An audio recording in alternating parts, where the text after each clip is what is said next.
Hello, Middle Abo. I'm having a few internet issues here that I'm trying to fix. I restarted my stream a few times. Yeah. I also want to switch my internet network, my internet provider, but yeah, because of this uh, coronavirus stuff, you can't really do much right now. But hopefully, it's a bit stable now. Just move my camera around to see if things are okay.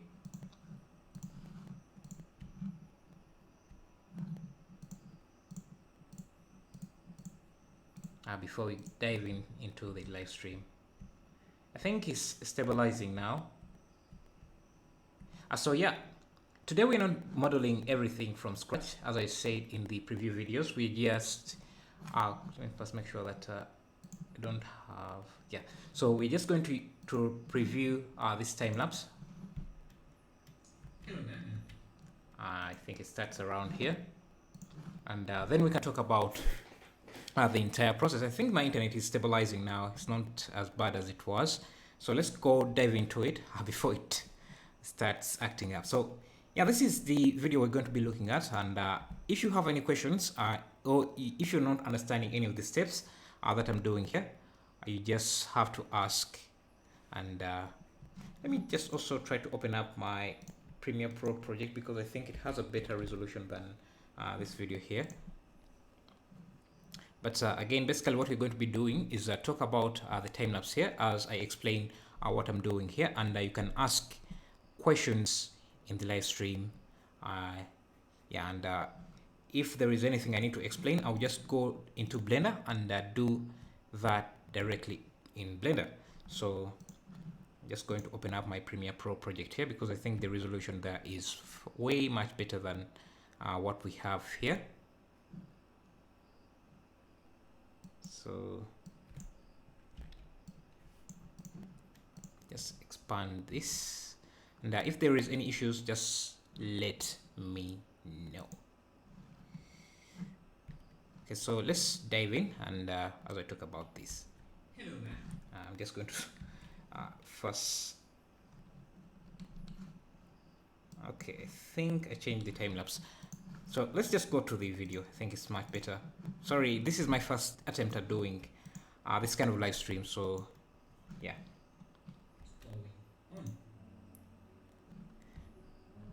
Okay, so what I first did here was just to prepare the lighting and the texturing so that I can preview those quite easily.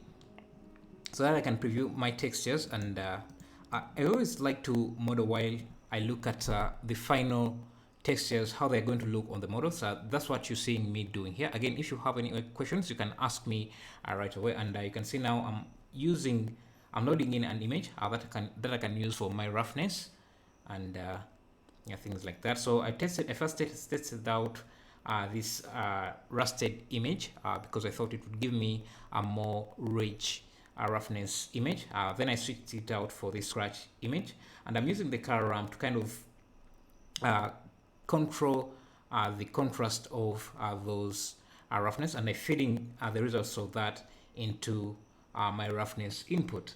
Again, if you have any issues, you can just ask me, and maybe let me just pause a bit here and go to Blender just to show you how that roughness is working. Just you can see what we have set up here.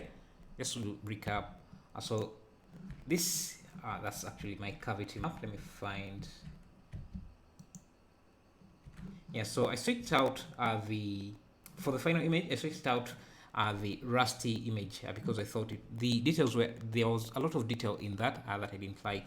So instead, I used this image here, fed that into a math node with the operation of add, to kind of have some so that I can easily adjust the contrast there. And I also mixed it with this scratch map that you can see there. I'm using the UV to exterior coordinate mapping. This object is already UV'd, and then added a color ramp to kind of cut out some of the details see this. There is I can just use this to bring in more detail or just cut it out a bit, and then the power math node is also just doing the same thing, and I invert the values here because I want the white areas to be more reflective. So instead of having more roughness in the white areas, so I want the scratches to be a bit more rough, and then these white areas to be more reflective. That's why I'm inverting this to have that effect. And then I use that. I mix that with this value here. So let's just go into the time lapse again and review what. So this is how I'm mixing things here. I'm just also adding the HDRI image for the background lighting, so that I can get some environment lighting for my scene. So yeah, if you see me switching around different math nodes, it's just to experiment with different looks and just to see how things would go. I've also now added some color just to see the final results, how the paint will look on the overall model before I even start working on the model, because I always like to watch how my final model would look and before I work on it. So I should have added the preview image here. Maybe since we are not using the space, since not much is changing here, I'm just going to bring my preview image. Where is my submarine? Just get that. Just have it maybe somewhere here. Let me just minimize this a bit. You can see this is the shape we are going for. So I just use this use the bevel tool to kind of create this arc here. So just beveling the selected edges to get that curve, and now I'm adding this detail here. So adding a ring, beveling that, and pushing in the middle edge inside that shape to get that shape there. Now I'm working on this detail here. Again, I'm using a lot of the bevel tool to add in that detail. As you can see, now for this ring here, I separated it from the main object. You don't even have to do that, but yeah, I did it anyway. So let's see now what else. Again, I'm just going back and forth, adjusting the materials to see how they might look, and also adjusting the light so that I get a better look at.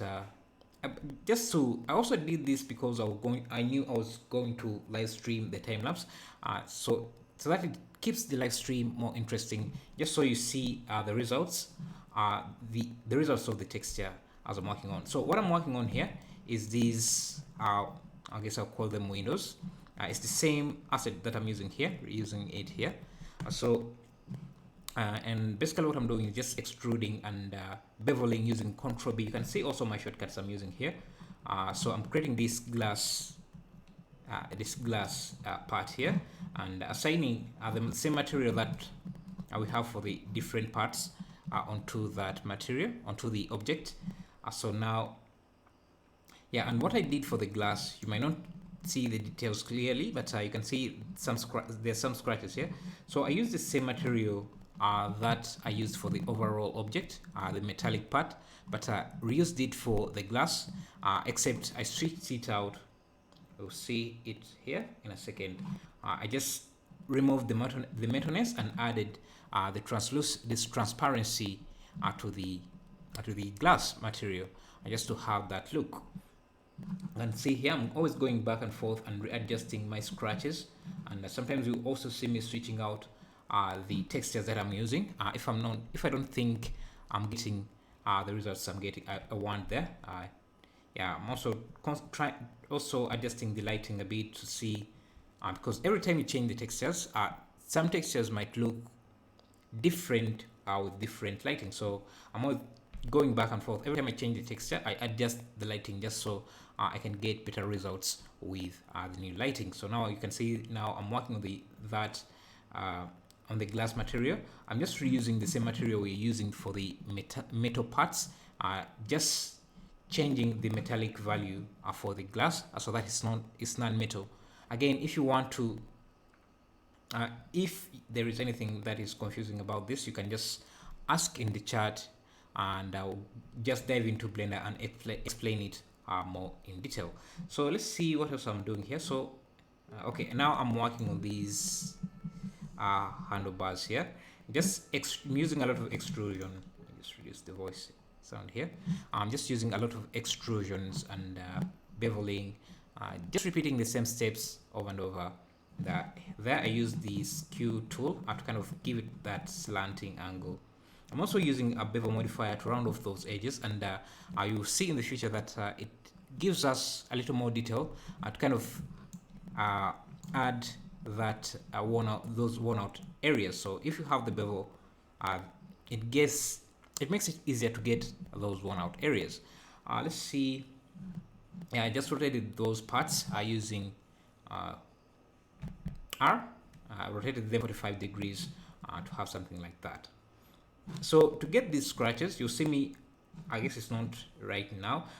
So here what I'm trying to do, I'm trying to get this cylindrical or it's not really cylinder, it's a cylinder to kind of conform to the curvature of this entire, I'll just call it a pill, using the bend modifier. It's sometimes really hard to get the right bend axis, so that's why you see me trying to fidget here. It's really not clear what the right axis is to use sometimes, so you just have to experiment until you get the right axis to use. So this is what I'm doing here, and you can see now I've got the right curvature. Now I'm just adjusting the pivot point so that this settles nicely onto our ground. Now I'm using the array to duplicate these 3 times so that we have something like that. And again, I always go back and forth every time I add an object to adjust my textures so that they can fit nicely onto my object. Okay, let's continue. Okay, so now what I'm doing is adding this top, maybe hatch, whatever it is, and I'm also using a lot of the bevel modifier to help me round off those edges just a bit. This is not a complex modeling; it's very simple. It doesn't really need me to explain that much, but again, you can see the shortcuts I'm using here. I'm using a lot of Control B to bevel those edges, like you saw there, and yeah, just to round off those areas.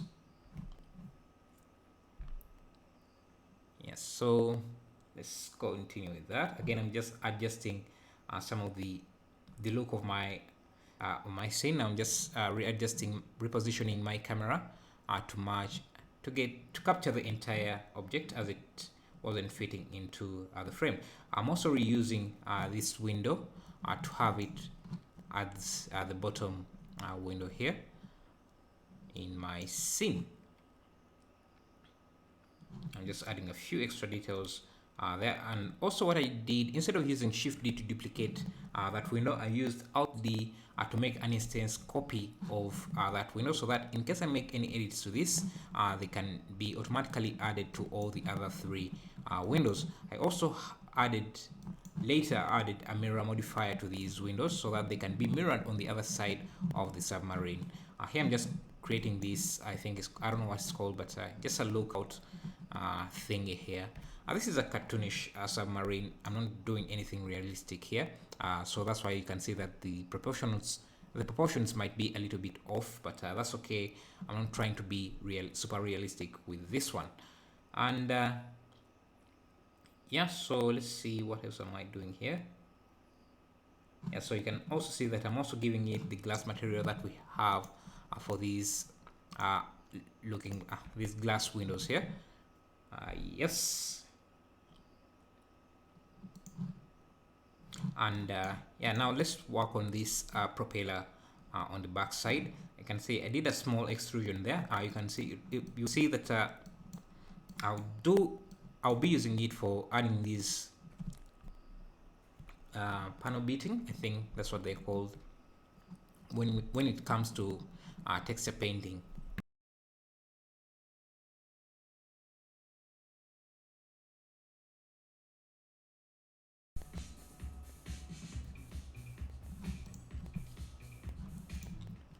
Okay, now we are doing UV unwrapping, which is very basic UV unwrapping. I'm just adding seams where I think in areas that are not that I'm just adding seams where where they would be hidden from the camera. You can see I'm adding seams around these actual seams where actual seams are in.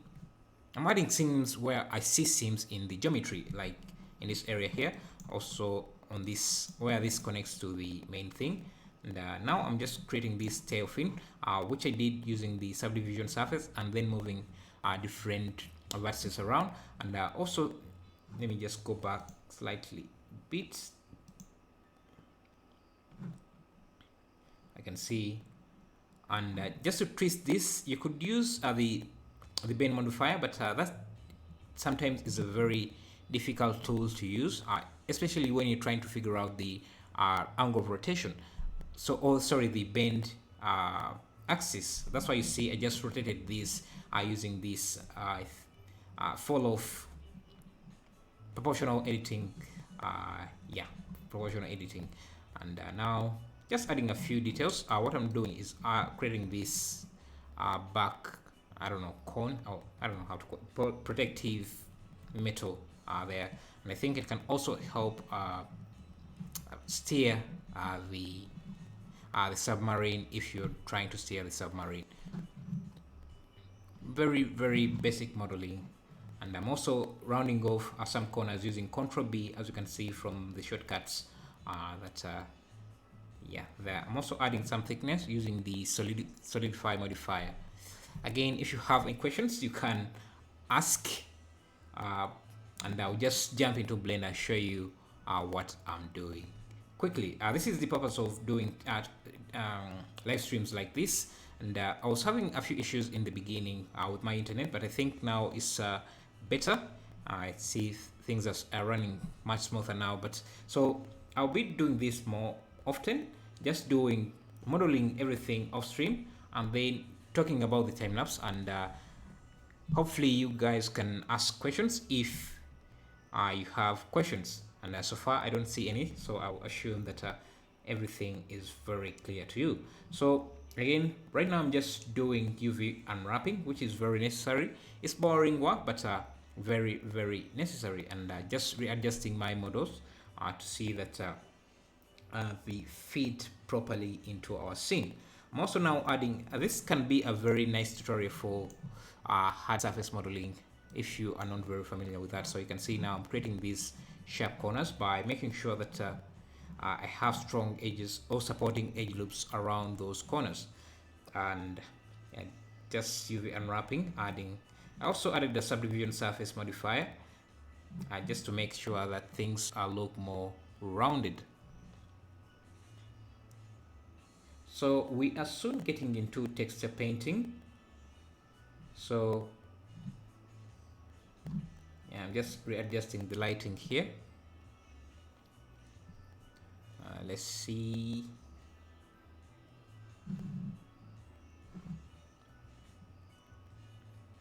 Yeah, so what I'm going to do here is to bake a curvature map and an ambient occlusion map. So what I did is add a new material, a principal BSDF material for baking those.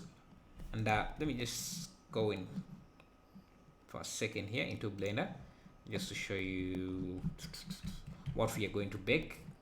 So this is the curvature map I managed to bake, and you can only bake that using cycles. And I baked this map that you see here from the pointness map. So if you go under input and then geometry, you can toggle between all these inputs until you go to the pointness node. You only be able to preview the results of these if you are in cycles. And you can see, and you might need to add a color ramp just to control the contrast. So you can see that is the pointness map we are trying to bake. So let's go back to the time lapse. maybe just let me show you how we're going to use that. So this is the pointness map we have baked, and I'm going to show you how I baked that. So I'll bake that from the pointness map, sorry, from the pointness of the geometry node, and I'm using a power node here just to adjust the contrast so that I get something like this. We're going to use this mask to create worn out areas. So from adding this color ramp to control the contrast, I added this divide node, math node with the operation of divide, just to make this mask a little bit more powerful and more pronounced. And I also had some scratches. This is just the ambient occlusion,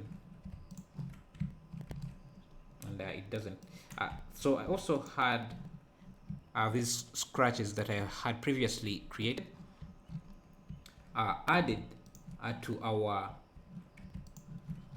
cavity mask or worn out area mask, so to get something like this. So a mixture of these worn out areas are with these scratches to get that mask, and then I use that as the roughness mask to get those worn out areas. Problem is that when I zoom in too much, OBS lags a bit, especially if I have ambient occlusion. So let me switch that off for a second. You can see that you can see the worn out areas here. So that's the mask we are preparing in this here.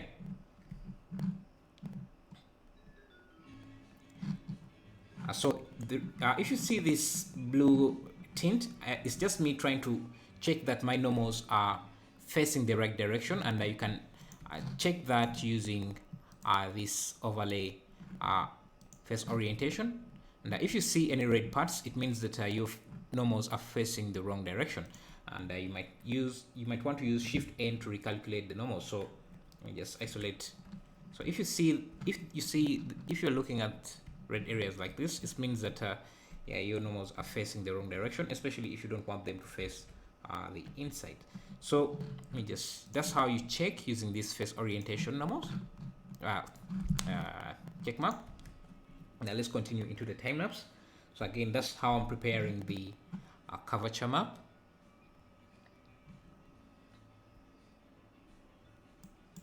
You can also try to give me any feedback on how the stream is going so that I know what to improve. Unfortunately, the chat is very, very quiet right now. So need to, okay, can't see my mouse. Again, you can see now I'm baking out the curvature map, and what you saw me there is just readjust the spacing between the different islands so that there is some gap between the different masks. And I think in my first bake attempt, this object here didn't bake, so I'm going back to bake that, and also making sure that I uncheck this clear image so that I don't rebake the entire thing, but just bake only the selected object. Now this is the final bake. I also baked the ambient occlusion. I don't really show it in the time lapse here. I don't know, maybe I showed it, but yeah, so this is how the bake looks, and I'm just adding, yeah, so this is the ambient occlusion, and previously you just saw the curvature map, which again we're going to use for those worn out areas. So I'm adding a color ramp again to get a more contrasted curvature map.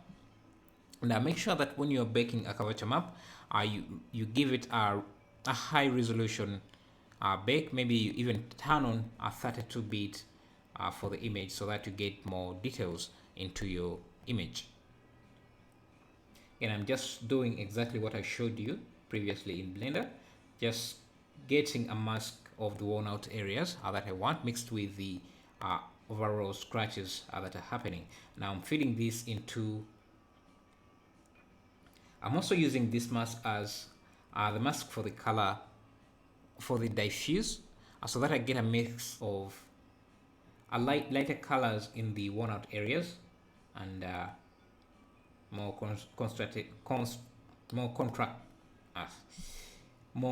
contrast in, or contrasted, I don't know if that's the word, contrast sorry for my English, but yeah, you get the point. I don't know if you do, but yeah, just yes. So you can see that we're starting to get those worn out areas. Now I'm just adjusting my lighting a bit so that I get, yeah, a more interesting image. Let me just show you what I was meaning here. So I used the mask for a few things here, and one of the things was just to get the roughness map, because right now if I remove that, maybe remove this, you can see what we are having.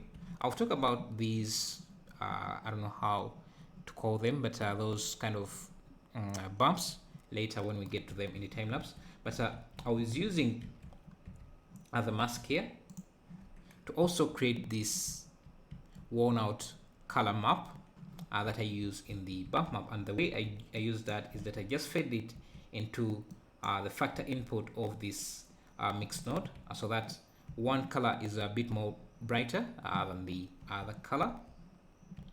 And so I think this is it here. You can see you can change the color simply like that without affecting the worn out areas, just retaining the worn out, just making the worn out areas retain that worn out color. So I just fed that directly into the base color to have something like that. And now you can see I can easily change the color of the submarine like that. And if I want these worn out areas to have a different color, I just change it here like that. And let me bring back my roughness, which I think is supposed to be this here. So bring that back to my roughness input. And you can see, actually I might have messed up this a bit.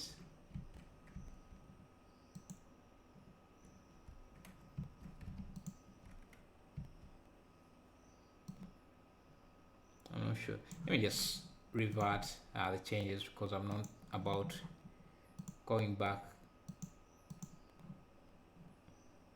By the way, that's a feature. You can always revert back to the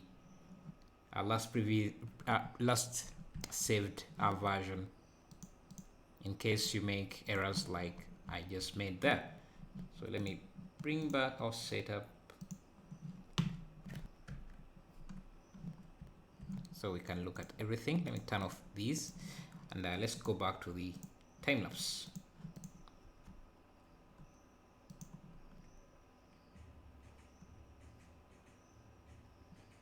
I think here I started working on the bumps.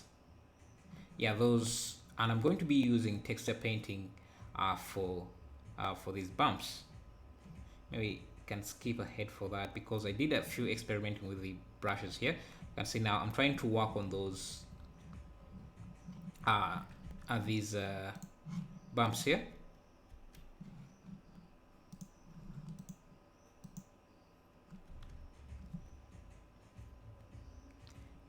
But you can see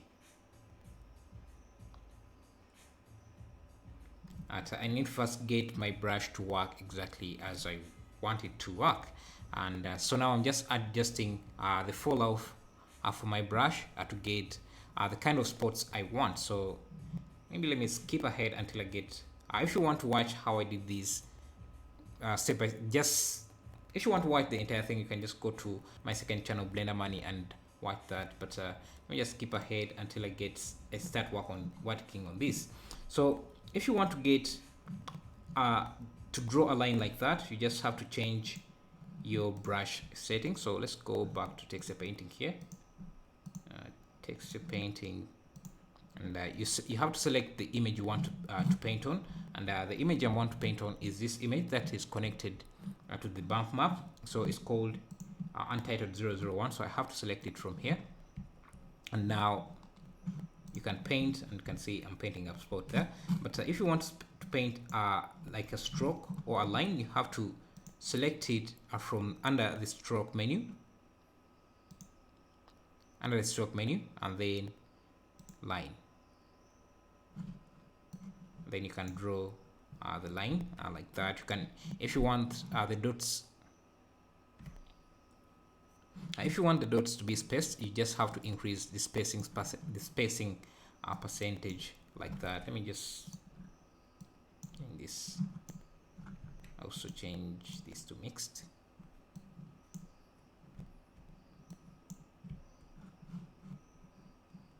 And just make sure that you have the right object selected. Okay, seems that I'm also painting on the wrong image, so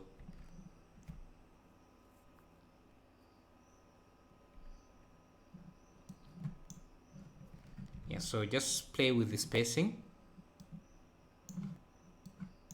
and you can see you can start painting that. So let's go back to the time lapse.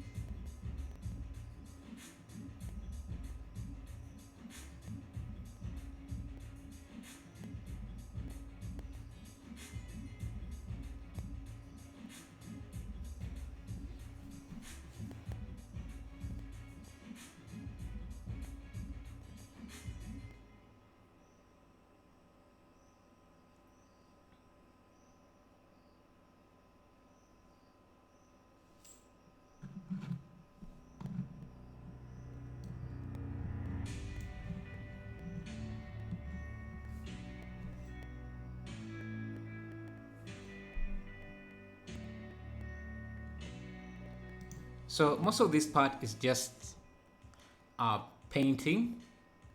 And you can see sometimes I also turned on the mirror option for the painting, so that I can just concentrate on one area, on one side of the mesh. And hello, Alex Kaznets. Sorry if I'm pronouncing your name wrong, but how are you doing? Yeah, so for the mirror, you can turn it on under the brush option. So you can see under symmetry, so you just select on this rake, I think it's called a rake icon here, and then go under the brush options. You see the mirror option. So then when you paint this side, it gets painted this side. I also noticed that my internet just broke off when I was explaining how you draw strokes or lines here. But basically what I was saying is that you just change under the stroke option, you just change from dots to line. And if you want to have them broken up like this, instead of drawing a one stroke like that, you just increase the spacing percentage here.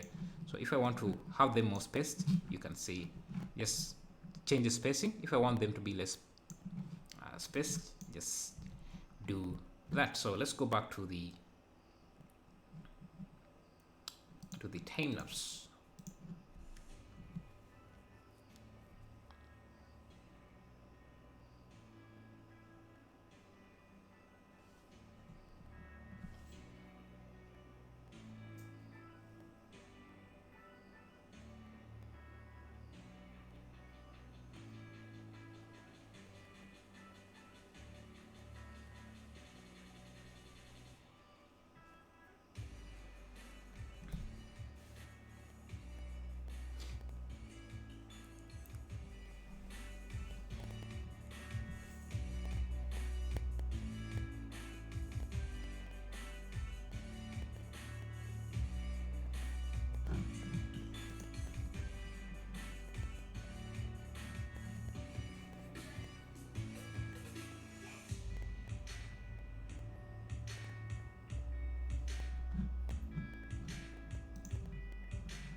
Now we are working on these lines here. Again, to draw lines, you just change your percentage spacing at 1 so that you can draw those kind of lines. And just adding small detail like that can make your asset look even much more better. So I know that we have been having a few issues here with the internet, but hopefully I can fix them by the coming stream, so that it's more smooth, and hopefully I also get more questions from you guys, because the chat today has been a bit quiet. I think the reason for that is that I was having trouble with my internet in the beginning, so I lost a lot of my viewers in the first attempt, since YouTube doesn't send notifications the second time you restart the stream. So yeah, so I'll try this again in the next stream with a different object, with a different topic, and see how things go. And yeah, but this is about to come to an end. Yeah, I was planning to add scratches, but yeah, I thought it would make the explanation a bit longer, because you have to do a few extra things to get that to work. So now I'm just setting up the scene, readjusting my materials, and things like that to get things to work the way they should work.